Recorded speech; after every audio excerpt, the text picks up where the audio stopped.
In this video, we'll show how the security framework sample application now automatically includes a component for performing CRUD operations to maintain data in a SQL table. So let's start out by creating a new project that has the security framework turned on. So I'll call it security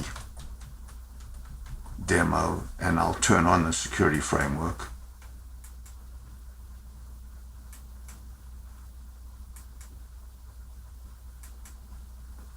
And we'll put our image on the left.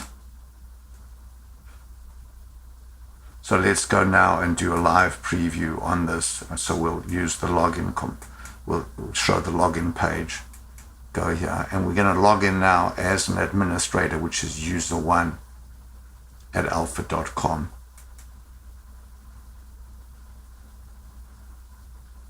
So we'll go here and just type in user1 at alpha.com, and then the password is user1 alpha, and we'll log in.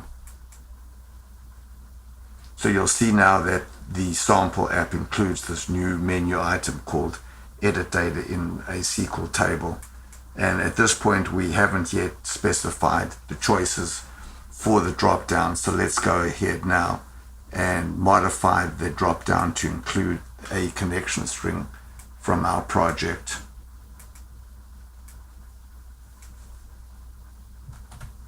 So go back now to the component, and then there's our generic SQL data editor.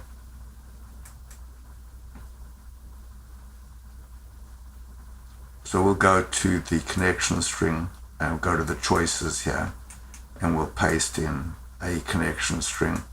And now we'll save this and then republish the component, the project. So we'll go back now to live test, and we'll go back to login and log in again. We'll use the same user ID and password, which is user1. So this is user1 at alpha.com. user1 alpha. So now we'll go ahead there and choose the editor. We'll choose our connection string, and now we'll go there and choose, say, region. So now we're editing data in the region table.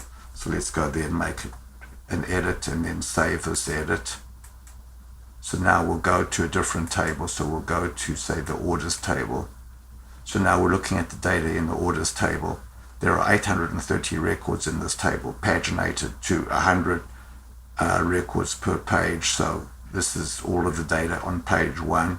Over there we can scroll on page 1 to the last record on page 1, and there we have the last record in page 1. So what we've shown in this video is how the sample security framework component allows an admin user to edit the data in any SQL table. So this is a common requirement in apps, in web apps, to build in table maintenance functionality for an admin user. Thanks very much for watching.